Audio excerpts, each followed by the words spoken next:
সাধারণভাবে chicken curry বানিয়ে তো বাড়িতে অনেকবারই খেয়েছেন, কিন্তু ঘরোয়াভাবে বানানো এই চিকেন দো পেঁয়াজাটা খেয়ে দেখুন, খুব ভালো লাগবে।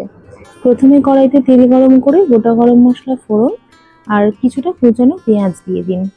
পেঁয়াজ ভাজা হয়ে গেলে হলুদ, লঙ্কা গুঁড়ো, জিরে ধনে গুঁড়ো মেশানো মাংসটা কড়াইতে দিয়ে দিন এবং তারপর আদা, রসুন, কাঁচা লঙ্কার পেস্টটা অ্যাড করে এই মাংসটাকে বেশ কিছুক্ষণ নেড়ে নিন।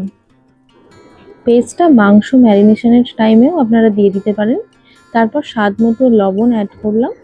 এবার প্রায় 2 টেবিল চামচ মতো টক দই কড়াতে দিয়ে দিলাম এবং মাংসটা ভালো করে কষাতে থাকলাম। একটা জিনিস আমি মিস করে গেছি, আমি আলুটা ভেজে তুলে রেখেছিলাম, সেটা চাইলে আপনারা নাও দিতে পারেন। এবার শিলের মধ্যে কিছুটা আমন্ড বাদাম আর টমেটো পেস্ট করে নিলাম। এই পেস্টটা এবার চিকেনের মধ্যে দিয়ে ভালো করে মিশিয়ে ঈষৎ উষ্ণ জল ঢেলে দিন। এবার কড়াইটা ঢাকনা দিয়ে চিকেনটা কিছুক্ষণ ফুটতে দিতে হবে।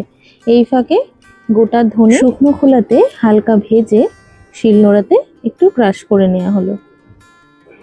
এবার তড়কা বানানোর জন্য একটা প্যানে ঘি দিয়ে তাতে ক্রাশ করে রাখা ধনেগুলো দিয়েছিলাম।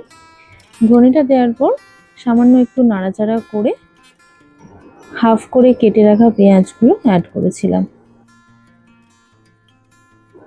পেঁয়াজের সাথে কয়েকটা লঙ্কা ও স্বাদ মতো নুন দিয়ে দিতে হবে।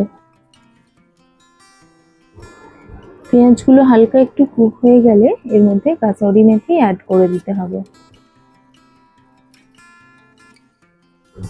ব্যাস, তড়কা কিন্তু একদম রেডি হয়ে গেছে।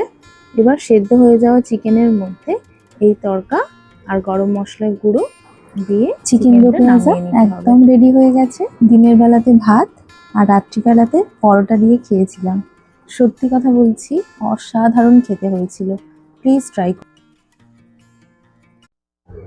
সাধারণভাবে চিকেন কারি বানিয়ে তো বাড়িতে অনেকবারই খেয়েছেন, কিন্তু ঘরোয়াভাবে বানানো এই চিকেন দো পেঁয়াজাটা খেয়ে দেখুন, খুব ভালো লাগবে। প্রথমে কড়াইতে তেল গরম করে গোটা গরম মশলা ফোড়ন আর কিছুটা কুচানো পেঁয়াজ দিয়ে দিন। পেঁয়াজ ভাজা হয়ে গেলে হলুদ, লঙ্কা গুঁড়ো, জিরে ধনে গুঁড়ো মেশানো মাংসটা কড়াইতে দিয়ে দিন এবং তারপর আদা, রসুন, কাঁচা লঙ্কার পেস্টটা অ্যাড করে এই মাংসটাকে বেশ কিছুক্ষণ নেড়ে নিন। পেস্টটা মাংস ম্যারিনেশনের টাইমেও আপনারা দিয়ে দিতে পারেন। তারপর স্বাদ মতো লবণ অ্যাড করলাম। এবার প্রায় 2 টেবিল চামচ মতো টক দই কড়াতে দিয়ে দিলাম এবং মাংসটা ভালো করে কষাতে থাকলাম। একটা জিনিস আমি মিস করে গেছি, আমি আলুটা